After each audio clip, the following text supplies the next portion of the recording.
Hoy nos encontramos con Julián Gómez Pineda. Julián es físico e ingeniero eléctrico de la Universidad de los Andes y también es magíster en ingeniería eléctrica por esta misma universidad. De igual forma es socio fundador de Tachyon Consultores, es una firma especializada en el sector de tecnologías de información y comunicaciones, y ha trabajado también como consultor para varios organismos internacionales como el Banco Mundial y el Banco Interamericano de Desarrollo, entre otros. Bueno, Julián, yo quiero comenzar haciéndote una pregunta, pues que es la pregunta como más básica y creo yo como la más importante, y es ¿por qué se habla de una guerra fría tecnológica? ¿O qué es eso de una guerra fría tecnológica, principalmente entre Estados Unidos y China? Bueno, el término de guerra fría tecnológica es más bien nuevo, no está completamente aceptado, es decir, hay personas que opinan que no se está dando una guerra fría tecnológica, pero que sí se está dando una confrontación que puede tender hacia una guerra fría entre Estados Unidos y China, y se le denomina tecnológica porque en buena medida está girando en torno a las tecnologías de información y comunicaciones que corresponden como las de tercera revolución industrial, y sobre todo hacia el advenimiento de nuevos tipos de tecnologías denominados de cuarta revolución industrial, como por ejemplo y notablemente la inteligencia artificial, la robótica autónoma, y hay digamos elementos que muestran que hay una disputa de poder entre las dos potencias. Por un lado Estados Unidos, que es la potencia incumbente,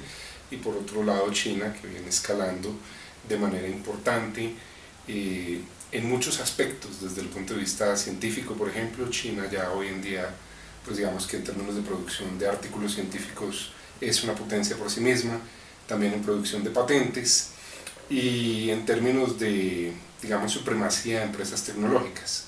Entonces vemos del lado de Estados Unidos empresas pues muy grandes, precursoras de Internet, como Google, como Apple, como Microsoft, y desde el lado de China aparecen empresas como Huawei, que han venido ganando participación de mercado en los temas de provisión de equipos de telecomunicaciones, y hay una competencia por el mercado, pero también hay una serie de preocupaciones por la ciberseguridad.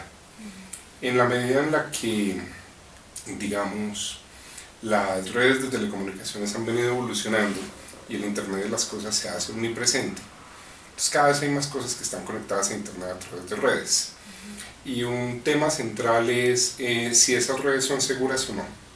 Y otro tema muy importante es si los microprocesadores que están dentro de todas las cosas del Internet de las cosas son seguros o no, son confiables o no. Esto porque existen, digamos, alternativas tecnológicas que suelen denominarse puertas traseras, mediante las cuales un fabricante de equipos, un fabricante de software, puede dejar estas puertas que solo él conoce, de manera que le permitan posteriormente tomar acciones sobre el software o sobre los equipos, y le permitan controlarlos y le permitan, digamos, hackearlos en términos de que esos equipos o ese software se comporten de una manera que no es la forma para la cual fueron compradas. Entonces eso está llevando a que, por ejemplo, en el caso de Estados Unidos y países aliados, lo que se denomina la Alianza de los Cinco Ojos, que es una alianza de inteligencia entre Estados Unidos, Inglaterra, Canadá, Australia y Nueva Zelanda, estén caminando fuertemente hacia no permitir la instalación de equipos de fabricación china en las redes de telecomunicaciones, las que están conectadas en las redes públicas, particularmente las nuevas redes de quinta generación, que es donde se van a soportar prioritariamente y primordialmente todos estos elementos del Internet de las cosas. Por otro lado, hay una, digamos, guerra tecnológica en términos del acceso a los procesadores. Todavía Estados Unidos es un líder muy fuerte en términos de producción y diseño de procesadores, China no. Y en ese sentido las empresas chinas son vulnerables a que Estados Unidos en una acción comercial, por ejemplo, impida la venta de procesadores muy avanzados, y eso pues golpearía muy fuerte a las industrias chinas. Pasó con ZTE, un fabricante de equipos de telecomunicaciones chinos, el año pasado. Finalmente, en una intervención inesperada de Donald Trump, se echó para atrás la medida, pero en pocos días la empresa estuvo al borde de la quiebra. Entonces, yo lo que veo es una competencia muy fuerte entre dos potencias que se están desafiando en todos los campos, en el campo económico, en el campo militar, en el campo tecnológico, en el campo científico. Julián, y digamos, ¿qué implicaciones de carácter político, ya mencionaste algunas de tipo comercial y económico, trae esta llamada Guerra Fría tecnológica? Pues digamos que desde el punto de vista económico trae muchas consecuencias, digamos, las cadenas de producción vinculadas con la industria de tecnologías de información y comunicaciones, por ejemplo la fabricación de procesadores es un excelente caso, es una muestra perfecta de la globalización del mundo, porque son miles de empresas que hacen parte de la cadena de valor de la producción en muchos sitios del mundo, están interconectadas.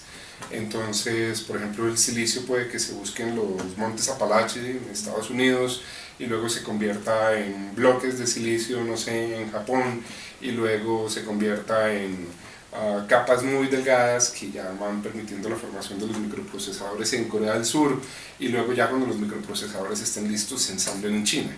Entonces, digamos, interrumpir o parar esas cadenas de valor que están muy intrincadas, que están muy correlacionadas, es muy difícil, debe tener consecuencias económicas, pero una consecuencia de más largo plazo, la que es un escenario que podría darse y que no es deseable, y es que el Internet se parta, en el sentido de que empecemos a tener como un Internet occidental y como un Internet detrás de la muralla del firewall chino, por ejemplo, y entonces empiece a perder parte de la idea de un Internet abierto. Eso es una consecuencia que también podría llegar a darse, es decir, que se generen esferas de influencia dentro del Internet. Eso va a afectar los mercados, por supuesto, y consecuencias políticas pues hay muchas, y es que puede darse pues a partir de una división tecnológica y una prohibición de mercadeo de cierto tipo de elementos tecnológicos, pues que en vez de que haya una integración económica en ciertos aspectos, sobre todo en temas de microprocesadores, por ejemplo, y elementos de red,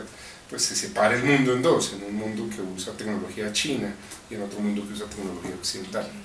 Pero pues es difícil de prever las consecuencias exactas. Digamos, uno de los aspectos de los que da cuenta esta Guerra Fría tecnológica es que existen dos modelos, digamos, antagónicos, ¿sí? Está el modelo de Silicon Valley, que está financiado principalmente por empresa privada, y está ese modelo Shenzhen, que está financiado principalmente por el Estado. ¿De qué más da cuenta la existencia de esos dos modelos? Pues son dos visiones del mundo, ¿cierto? China se embarca en un tipo de capitalismo estatal, Estados Unidos pues digamos el crecimiento de las empresas se da mucho más por la inversión privada, por el ecosistema de Silicon Valley, que no solamente es un ecosistema tecnológico, sino que hay mucho tema de banca de inversión, de empresas expertas en protección industrial, derechos de patentes, etcétera, y eso generó un ecosistema virtuoso pues, que creó mucho, digamos, agregó mucho valor a la industria, creó muchas innovaciones. Y por el otro lado está el modelo de crecimiento chino, un modelo que inicialmente estuvo mucho más, digamos, impulsado por la copia de la tecnología occidental, y de manera más reciente está empezando a mostrar ciertos signos de capacidad de innovación. Y obviamente hay pues dos visiones del mundo muy distintas. La visión occidental es que la manera como compiten las empresas chinas que tienen soporte estatal es injusta, y lo que hay es como una especie de, entre comillas, dumping. Y por otro lado, pues los chinos consideran que si, digamos, si no operan de esa manera, pues no van a poder cerrar una brecha de poder que tienen con Occidente. Okay. Bueno, en Davos, en el Foro Mundial de Davos salió la discusión de crear una especie de OTAN para la ciberseguridad. Tú ya habías mencionado ese aspecto de ciberseguridad.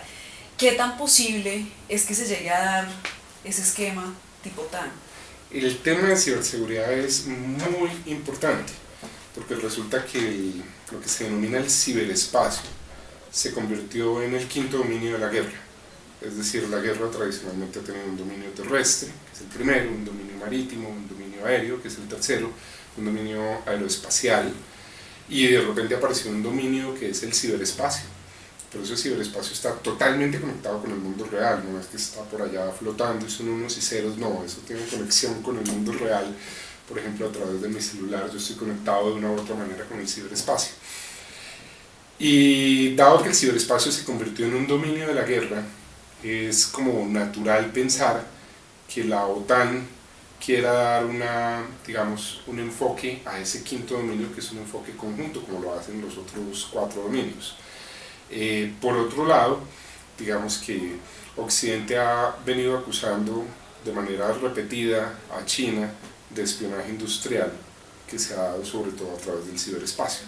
Entonces esto también puede estar vinculado con algunas iniciativas que ya habían nacido en Estados Unidos, por ejemplo en la industria de defensa, que son iniciativas de cooperación público-privada para establecer, digamos, marcos más fuertes de ciberseguridad, porque eso es lo otro. La ciberseguridad no la pueden lograr solamente los estados. Hay un montón de ciberactivos críticos que están en manos de empresas privadas. Entonces requiere un marco de cooperación, es una nueva manera de ver el mundo y los escenarios muy diferente a la que uno vería en los marcos tradicionales de la guerra. Okay. Bueno, sobre el caso de la detención de la directora financiera de Huawei, ¿qué mensaje deja esa detención en Canadá? Pues la señora Meng, que es la persona a la que detuvieron, es la hija del CEO y fundador de Huawei. La razón por la cual Canadá la detuvo fue porque Canadá dijo que había recibido una petición de extradición hecha por los Estados Unidos y que estaba vinculada con la violación de unas sanciones que Estados Unidos había puesto sobre Irán. Entonces digamos que la acusación que le hacen a la señora Meng en los Estados Unidos es que no respetó unas sanciones que han sido puestas por el gobierno de Estados Unidos. Eso tiene, digamos, implicaciones grandes, por ejemplo en el sentido de que hay una iniciativa legislativa en Estados Unidos que dice que si una empresa violó sanciones de los Estados Unidos, entonces sería sujeta a sanciones del estilo de no le vendemos procesadores. Eso podría ser pues catastrófico para Huawei.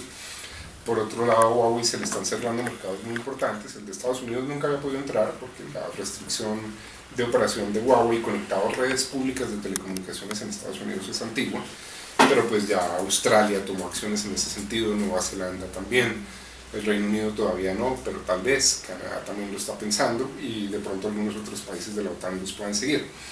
Entonces hay que ver la detención de dos posibles maneras. Uno, digamos, una versión de la historia es, hay una petición de la justicia de Estados Unidos para que detengan a la señora para que responda por un posible delito. Hay otra versión que es, a la señora la están deteniendo porque esto es parte de un juego de poderes más amplio, en lo que hay es un choque entre Estados Unidos y China en esta posible guerra fría tecnológica entre dos potencias. Bueno, una última pregunta. ¿Cómo define esta guerra fría tecnológica la economía mundial? La puede definir de manera muy abrupta porque, como yo decía, cuando traté de explicar que a lo mejor el Internet se va a partir en dos, eso puede significar también que, digamos, los equipos que están vinculados con esas producciones de Internet también se van a partir en dos. Entonces, estaríamos yendo hacia como una especie de, yo no sé si el término es correcto, pero desglobalización, probablemente, algo así, por lo menos en ciertas industrias. Pero con consecuencias muy grandes porque hoy en día, ¿qué cosas tienen procesadores? Todo, los carros tienen procesadores, los teléfonos tienen procesadores, los computadores también. Y si uno no puede sentir confianza en que lo que uno tiene instalado está trabajando para uno y no lo está espiando, pues uno no lo va a usar. Y hay una desconfianza muy fuerte entre ambos, entonces pues, no sé, creo que un escenario posible es, pues, por supuesto muy extremo, que se presente esta división comercial del mundo y que es una cosa en la que algunos países tomarán partido y otros no, pero las grandes economías van a terminar tal vez tomando partido. Japón también estaba pensando en restringir los equipos Huawei de 5G. Entonces es una situación compleja pero muy interesante, es un nuevo mundo. Bien. Difícil de predecir. Eso veo. Julián, muchas gracias. Con todo gusto.